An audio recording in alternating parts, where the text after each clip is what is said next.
जब देश में कोरोना की दूसरी लहर अपना कोहराम मचा रही थी, तब आम जनता ऑक्सीजन के लिए तड़प रही थी।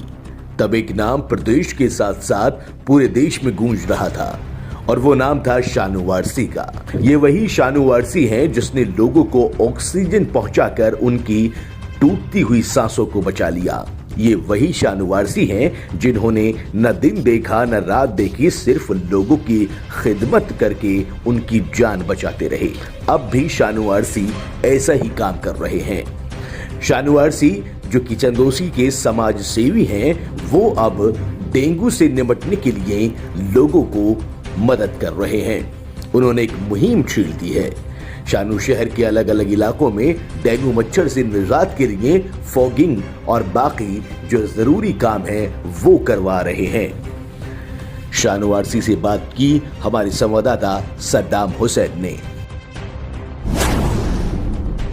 कोविड की दूसरी लहर के बीच जब सरकार से लेकर प्रशासन से लेकर और शासन तक फेल हो गया था, तो एक नाम जो कि ऑक्सीजन मैन के नाम से पूरे प्रदेश के साथ साथ देश के अंदर गूंज रहा था, उस शख्सियत से आज हम आपको मिलवाएंगे। और एक बार फिर से उस शख्सियत ने एक बड़ी जिम्मेदारी उठाई है। और जिस तरह से डेंगू के चलते लगातार नए मामले चंदोसी, संभल आसपास के एरियो में सामने आ रहे हैं, कई लोगों ने अपनी डेंगू के चलते जान तक गंवाई है। और ये जिम्मेदारी होती है प्रशासन की कि आसपास के एरियो में, नगर पंचायतों में, नगर पालिकाओं में और डेंगू के मच्छर से निपटने के लिए फॉगिंग की जाए, कीटनाशक दवाओं का छिड़काव कराया जाए। पर अफसोस ऐसा कुछ देखने को नहीं मिल रहा है। पर इसी बात को गंभीरता से लेते हुए समाज सेवी शानू वारसी ने इस जिम्मेदारी को उठाया है और चंदोसी के कई इलाकों में फॉगिंग कराई जा रही है। शानू वारसी, ये चेहरा आप पहचानते हैं, इस चेहरे को आपने पहले भी देखा है, ऑक्सीजन मैन के नाम से ये चर्चित थे। शानू जी, एक बार फिर से आप आए हैं जनता के लिए बीच में, और डेंगू जिस तरह से बहुत खतरनाक तरीके से नए केस मामले सामने आ रहे हैं, तो आप इस मुहिम को किस तरह से लेके चल रहे हैं? आपकी इस टीम में कौन कौन लोग शामिल हैं और किस किस एरिया में आपकी तरफ से फॉगिंग की जा रही है? देखिए, पहले बहुत बहुत स्वागत है आपका। और मेरा आप सभी लोगों से ये कहना है कि जिस तरीके से कोरोना ने हमारी चंदोसी में पूरी तरीके से अपने पैर पसेर लिए थे और पूरी चंदोसी को अपने एक जकड़ लिया था, और हमारी चंदोसी के लोगों ने साथ मिलके और एकजुटता के साथ जो कोरोना से जंग करी, तो और जगह के मुकाबले हमने चंदोसी को काफ़ी हद तक, हमारे चंदोसी के सारे लोगों ने काफ़ी हद तक चंदोसी को राहत का काम कराया। और दूसरा, चंदोसी कोरोना से जीत के आई। इसी प्रकार कोरोना के दूसरे रूप में इस वक्त जो एक बहुत बड़ी समस्या का चल रही है हमारे सामने, वो है डेंगू की समस्या। डेंगू की समस्या से बहुत सारे लोग ऐसे हैं और मेरे संबंध में और मेरे परिचित भी हैं। एक मेरे परिचित दोस्त थे, वो भी अपनी जान डेंगू में गंवा बैठे, चंदोसी के ही। दूसरा, एक व्यापारी भाई हैं, उनके परिवार में भी कोई कमी हुई है, मैंने सुना है, वो भी डेंगू से ही हुई है। तो इस बात को ध्यान में रखते हुए पिछले एक हफ्ते से हमारे लोग और जो हमारी टीम है, वो डेंगू की दवाई मंगवा के और डेंगू की मशीनों को हमने कलेक्ट किया है बाहर से ख़रीद के, और उससे हम अपने लोगों से निजी तौर पे जगह जगह मोहल्ले वाइज दिन ब दिन दवाइयों का छिड़काव करा रहे हैं।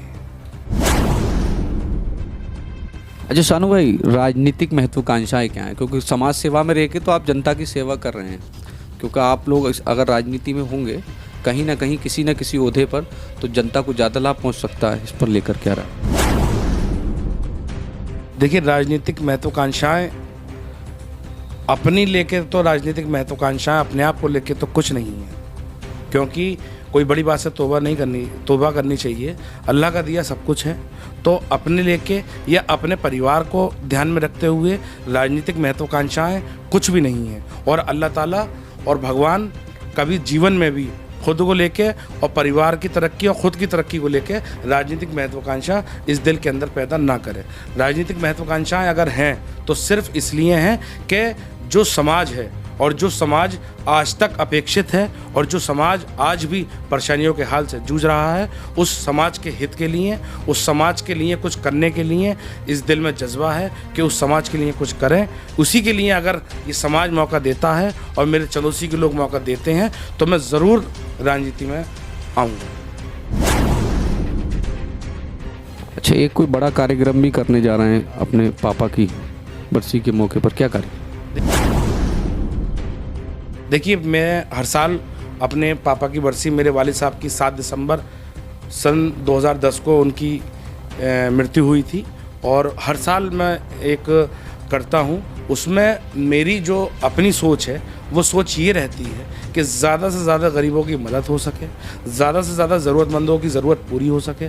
और चूँकि 7 दिसंबर ठंड का मौसम है, तो अधिकांश लोगों को जो रज़ाई लेने में असमर्थ हैं, उन लोगों को, जो वास्तविक रज़ाई के हकदार हैं, उन लोगों को रज़ाई पहुँचे। जो ट्राईसाइकिल विकलांग हैं, उनकी साइकिल का इंतज़ाम नहीं है, उनको ट्राईसाइकिल मिले।